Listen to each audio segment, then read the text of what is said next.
మీనరాశి. మీనరాశి గురించి ఎస్.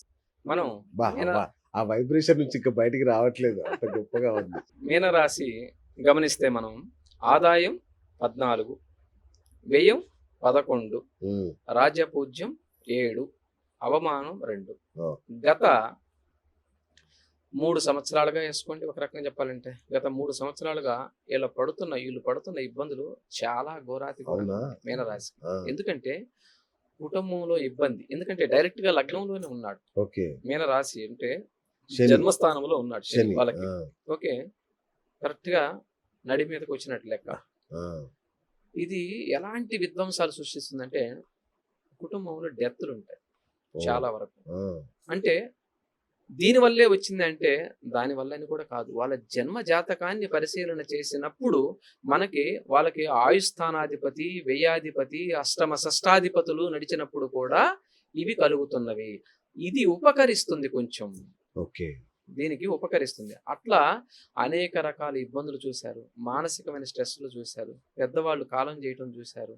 అనేక రకాలుగా వీళ్ళు మానసికంగా చాలా కుంగిపోయి ఉంటారు మీనరాశి వాళ్ళు. ఉమ్, ఓకే, కాబట్టి వీళ్ళకి విశేషమైన యోగం 1 సంవత్సరం పాటు ఈ సంవత్సరం విశేషంగా ఇస్తున్నాడు. ఎవరిస్తున్నారయ్యా ఈ యోగం అంటే విశేషంగా ఎవరిస్తున్నారు మనకి? గురువే ఇస్తున్నాడు. ఓకే. గురువే ఇస్తున్నాడు. ఏ దృష్టితో చూస్తున్నాడు గురువు? పరిపూర్ణంగా భాగ్య దృష్టితో చూస్తున్నాడు గురువు. ఓహో. ఓకే, ఉమ్, పరిపూర్ణంగా భాగ్య దృష్టితో చూస్తున్నాడు.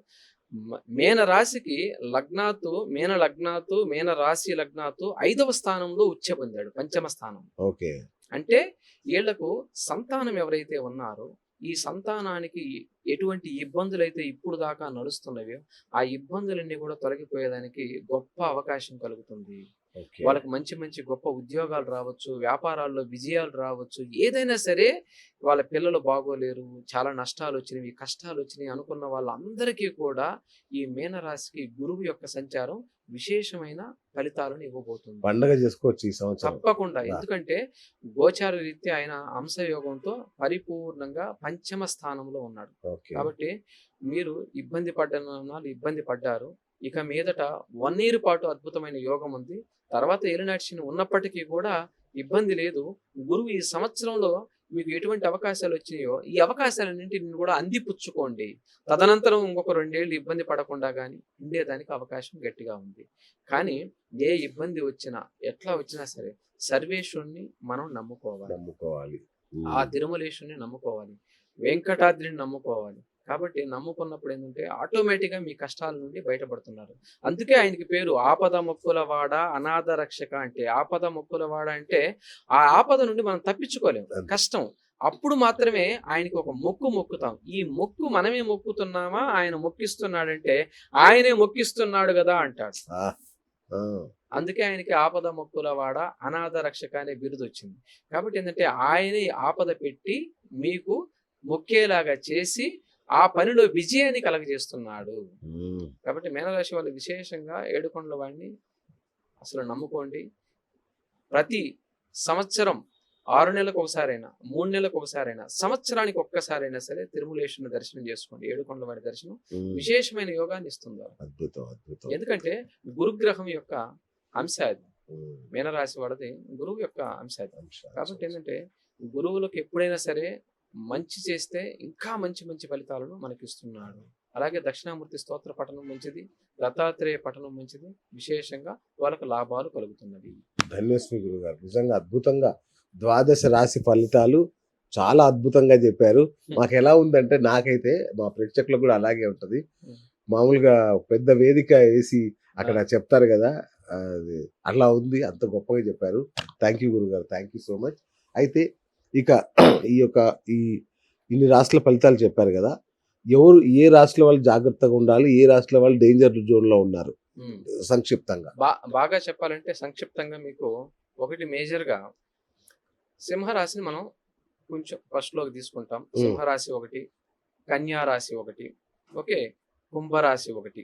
అంటే ఎక్కువగా మనం చెప్పాలంటే కొంచెం జాగ్రత్తగా ఉండండి. సింహము, కన్య అండ్ కుంభం అంటే ఒక 3 రాశులకు మాత్రం చెప్తున్నాను. ఇంకొక లాస్ట్ గా చెప్పాలంటే మిథునానికి కూడా కొంత మాత్రం ఉంటుంది ఇబ్బంది. ఓకే, మిథునానికి కూడా కొంత, అంటే ఒక 4 రాసుల వాళ్ళు జాగ్రత్తగా ఉండటం అనేది మంచిది. ఓకే.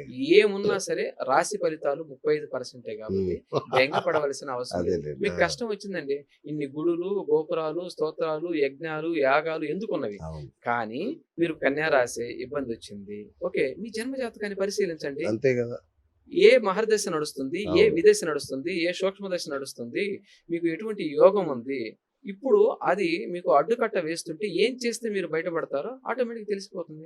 భయపడాల్సిన అవసరం లేదు.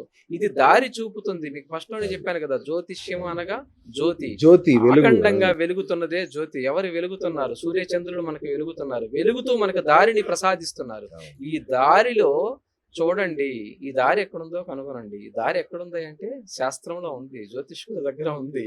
కాబట్టి అలా సంప్రదించండి, మంచి ఫలితాలు మీరు పొందండి. రైట్. ఇక యువత ఉమ్, యువత చాలా వరకు ఉద్యోగాలు దొరక్క, ఉమ్, పెళ్లిళ్ళు కాక ముఖ్యంగా ఉమ్. చాలా ఇబ్బంది పడుతున్నారు. ఉమ్. వీళ్ళకి ఒక పవర్ఫుల్ రెమెడీ ఏదన్నా ఇస్తారా? తప్పకుండా ఇది. ఎందుకంటే ఈ పెళ్లిళ్ళు, ఈ వివాహానికి సంబంధించింది చాలా మంది విశేషంగా చిక్కులు ఎదుర్కొంటూ ఉన్నారు. నేను ఒకటే చెప్తాను మీకు, వివాహాలు ఇబ్బంది అవుతూ ఉంటే మీ జన్మజాతక పరిశీలన చేసినప్పుడు కుజుడు గాని, శని గాని, శుక్రుడు గాని, కేతువు గాని మీ స్థానాలని ఆక్యుపై చేసుకొని ఉంటాడు ఆటోమేటిక్గా. ఓకే, ఇలా ఆక్యుపై చేసినప్పుడు ఏమవుతుందంటే కొంత మ్యారేజెస్ అనేవి లేట్ అవుతున్నవి. ఓకే. కానీ ఏది లేట్ అయినా సరే, ఎంత లేట్ అయినా సరే, కుకే సుబ్రహ్మణ్యేశ్వర స్వామి దర్శనం చేసుకోండి విశేషంగా. ఉమ్. Okay, Kukke Super. సుబ్రహ్మణ్యేశ్వర స్వామి దర్శనం చేసుకోండి. ఓకే. మోపిదేవిలో సుబ్రహ్మణ్యేశ్వర స్వామి దర్శనం చేసుకోండి. స్వయంభుగా వెలిశాడు మోపిదేవిలో. ఓకే. ఓకే, నాగపడిగ ఆకారంతో ఉంటుంది అక్కడ శివలింగం. డైరెక్ట్ గా వచ్చి వెలసిన క్షేత్రం అది, స్వయంభూ క్షేత్రం. ఆ. ఓకే, మ్యారేజెస్ అక్కడికి వెళ్ళి ఒకసారి ముడుపు కట్టండి, అక్కడికి వెళ్ళి ఒకసారి సర్పదోషానికి పూజ చేయించుకోండి. ఉమ్. మ్యారేజ్ అవ్వాలని, కళ్యాణం చేపిస్తామని ఒకసారి చెప్పిరండి అక్కడికి వెళ్ళి, తప్పకుండా మ్యారేజ్ అయ్యేదానికి చాలా అవకాశం గట్టిగా ఉంది. లేదు అప్పటికి కూడా అవటం లేదు అంటే జన్మజాతకాన్ని ఒకసారి పరిశీలన చేసుకోండి. అచ్చా. ఇంకేంటి బెటర్ అనేది ఒకసారి అర్థమవుతుంది. ఓకే. అసలు మనం ఇప్పుడు చేసుకోవచ్చా, చేసుకోకూడదా, ఎన్ని రోజులు ఆగాలి, ఒకవేళ ప్రయత్నం ఎన్ని రోజుల తర్వాత చేయాలో కూడా మనకి డేట్స్ వైజ్ గా వస్తున్నవి. అది చేయటం చాలా మంచిది అవుతుంది. అలాగే వాళ్ళకి సుబ్రహ్మణ్య భుజంగ స్తోత్రం, సుబ్రహ్మణ్య అష్టకాన్ని పఠించడం నిరంతరం మంచిది. కుజ దోషాలున్నా, అచ్చా. ఏదైనా సప్తమ దోషాలున్నా కూడా అవి తొలగిపోతున్నవి. ఓకే. శుభం. సో ఫైనల్ గా గురుగారు, మా ప్రేక్షకులకి ఈ యొక్క ఉగాది సందర్భంగా, ఈ ఉగాది పర్వదినం సందర్భంగా ఏవైనా పరిహారాలు కానీ, అడ్వైస్ కానీ, గోల్డెన్ అడ్వైస్ ఏదైనా ఇస్తారా? తప్పకుండా ఇద్దాం గోల్డెన్ అడ్వైజ్. ఎందుకంటే గోచార రీత్యా కొన్ని రాసులకి అద్భుతమైన ఫలితాలు మనకి చెప్పుకుంటున్నాం. అవును. అట్లాగే గురువు యొక్క విశేషమైన స్థితిగతులు కర్కాటకంలో ఉచ్చబొంది ఉన్నాడు కాబట్టి ప్రతి వాళ్ళకి కూడా గురువుకు సంబంధించిన దక్షిణామూర్తి స్తోత్రం విశేషంగా చేయటం చాలా చాలా చాలా మంచిది. ఓకే. ఎందుకంటే మీరు ఒక్క గురువుకి ఛార్జ్ చేశారనుకోండి, అత్యంత పెద్ద గ్రహం 12 రాసుల్లోనూ, అవును. గ్రహాల్లోనూ, 9 గ్రహాల్లోనూ అత్యంత పెద్ద గ్రహం కాబట్టి ఈ గురువుకి ఛార్జ్ చేయటం ద్వారా మీకు అన్నిటికీ కరెంట్ అందుతుంది. ఉమ్. ఎక్కడెక్కడ ఏ స్థానాలు ఇబ్బంది పడుతున్నారో వాటన్నిటికి కూడా బలం పుంజుకున్నట్టు అవుతుంది. ఓకే. విశేషంగా ఇంకా చెప్పాలంటే మీరు లక్ష్మీ నారసింహ స్వామి యొక్క ఉపాసన చాలా గొప్పగా మేలు చేస్తుంది. ఓహో. లక్ష్మీ నరసింహస్వామి యొక్క కరావలంబ స్తోత్రం మంచి చేస్తుంది. లక్ష్మీ నరసింహస్వామి యొక్క అష్టోత్తరం సహస్రనామాలు మనకి విశేషంగా చెప్పాలంటే వైజాగ్లో ఆయన దర్శనం కూడా చాలా గొప్పగా మనకి ఉంటుంది. అక్కడ ఓకే. దర్శనం చేసుకోవడం ద్వారా పాపరాశి ధ్వంసమైపోయేదానికి, స్పీడ్ గా ధ్వంసమైపోయేదానికి అవకాశం కలుగుతుంది. అందుకే ఆయన శ్లోకాలు మనం చూస్తే జ్వలత్కరాల జిహ్విక దగత్ కఠోర దంశ్రిక ప్రగీత దిగ్విదిక్తట ప్రచండమగ్ని కీలక నక సహస్ర శత సహస్ర కోటి కోటి కేశర ప్రవాసమాన భద్ర నారసింహతే నమో నమః. నారసింహ నారసింహ. శీఘ్రంగా మీకు రెమెడీ కావాలంటే లక్ష్మీ నరసింహ స్వామిని మీరు పూజ చేసుకోండి. ఓకే. బాగా ఇబ్బందులు ఉన్నప్పుడు శీఘ్రంగా మీకు ఏదైనా సరే రెమెడీ కావాలంటే నరసింహస్వామి ఉపాసన ఎంతో గొప్ప మేలు చేస్తుంది. ఓ. బుధవారం నాడు విశేషంగా స్వాతి నక్షత్రం వచ్చిన రోజు మీరు ఇంట్లో పూజ చేసుకుంటే చాలా గొప్ప ఫలితాలు కలుగుతున్నాయి. ఉమ్. అబ్బా ఈ పని ఎప్పటికీ అవ్వట్లేదు, మనకు చాలా ఆటంకంగా ఉంటుంది, ఏ రాశి వాళ్ళు అయినా పర్వాలేదు, ఓహో. ఇది చాలా స్పీడ్ గా వస్తుంది. ఓకే. ఈ సంవత్సరం మనం ఆధిపత్యం లక్ష్మీ నరసింహ స్వామికి